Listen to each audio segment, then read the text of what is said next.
La réflexion. Salut! Dans cette vidéo, je vais te parler de la réflexion. Tout d'abord, on va commencer avec un petit peu de vocabulaire mathématique. Comme tu peux le voir ici, nous avons une figure symétrique.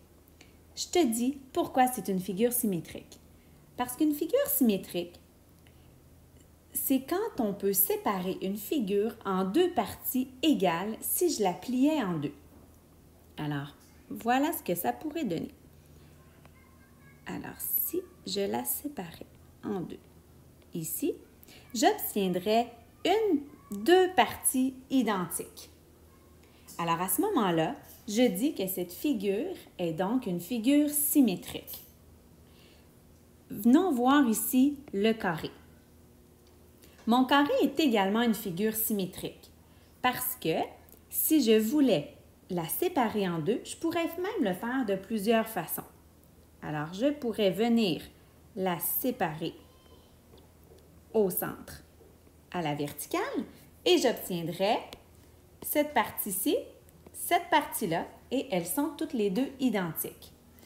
Ce que j'aurais pu aussi faire, j'aurais pu venir la séparer à l'horizontale. J'aurais eu également deux autres parties identiques, donc j'aurais eu cette partie ici avec cette partie-là.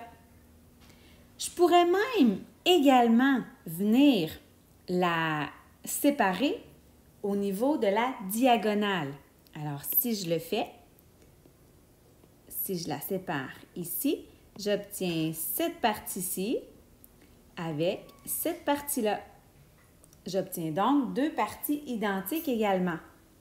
Je peux même le faire avec le carré de l'autre diagonale. Donc, je pourrais venir également le faire. Je vais changer ma couleur pour que tu vois bien. J'aurais pu venir le faire également de ce sens-là. J'aurais eu une première partie ici et une deuxième ici. Donc, mon triangle et mon carré sont des figures symétriques. Tu as vu le trait que j'ai fait? Je les ai faits en pointillés. Ça, on appelle ça l'axe de réflexion. On l'appelle aussi parfois l'axe de symétrie. Donc, étant donné que c'est une figure symétrique, l'endroit où je peux séparer une figure en deux parties égales, c'est un axe de symétrie ou un axe de réflexion. Tu vois, ici, si je te reparle de mon triangle, je vais te montrer ici. Est-ce que si je la sépare comme ça, je vais obtenir deux parties identiques? Non, je ne peux pas la séparer, faire mon axe de réflexion de cette façon. Je dois absolument venir le faire afin que, j'ai effacé ma forme, c'est pas bien grave, afin que ma figure soit égale des deux côtés où je viendrais plier, par exemple. Maintenant, je vais te parler de la réflexion. La réflexion, c'est une transformation géométrique. Alors, la réflexion, ce que c'est en réalité, c'est le fait de reproduire à partir d'une figure une image.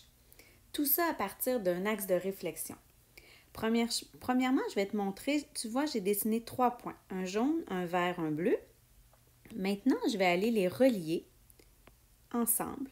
Moi, tu vois, je ne le fais pas avec une règle, mais toi, tu vas avoir besoin de le faire avec une règle parce que moi, je suis à l'écran. Mais toi, dans tes cahiers ou sur une feuille, c'est toujours avec une règle. Alors, je relie mes 3 points et j'obtiens un triangle. C'est ma figure symétrique.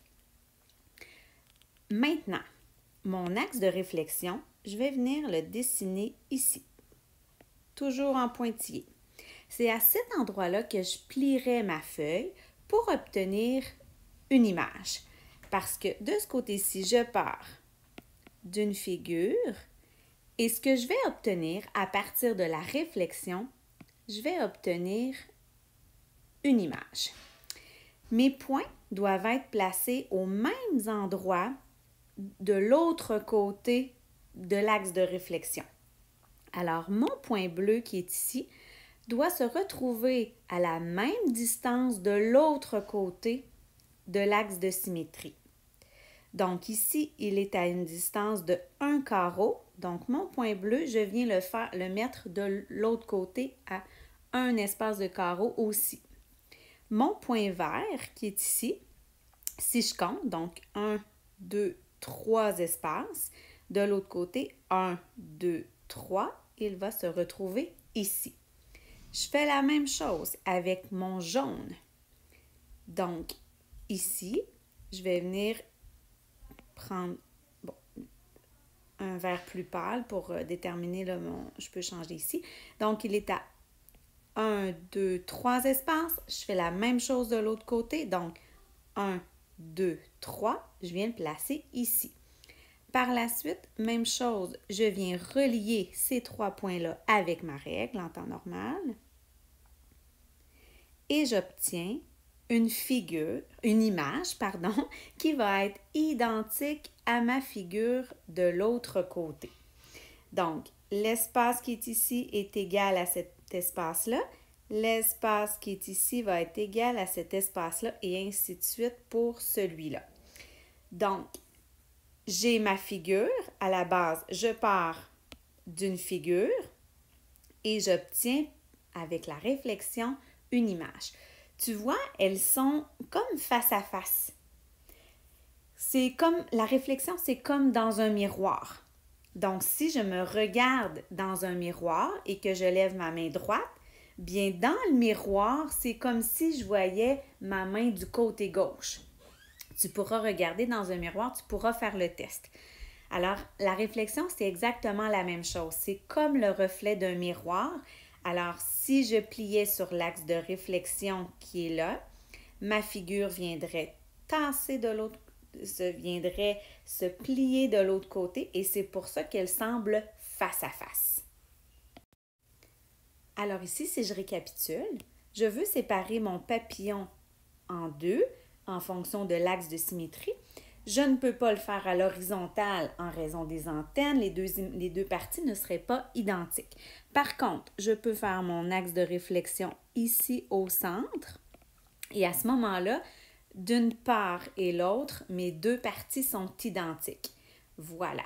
Ma souris, par contre, est-ce que je peux le faire? Je vais vérifier si je fais mon axe de réflexion ici. Non, parce qu'il y a la queue qui n'est pas là de l'autre côté. Alors, je ne peux pas faire ça. Est-ce que je peux le faire à l'horizontale? Non, je ne peux pas le faire à l'horizontale non plus en raison de la forme de la souris. Ici maintenant, si on veut reproduire une image à partir de la figure donc du losange que j'ai fait, on doit le refaire à partir de l'axe de réflexion qui est en rouge en pointillé et je dois venir faire exactement les mêmes distances de chaque côté. Alors, c'est l'effet miroir. Donc, je pars ici parce que ma figure part d'ici. Elle va d'un côté, donc ici. Donc, mon point A ici se retrouve à être le A ici.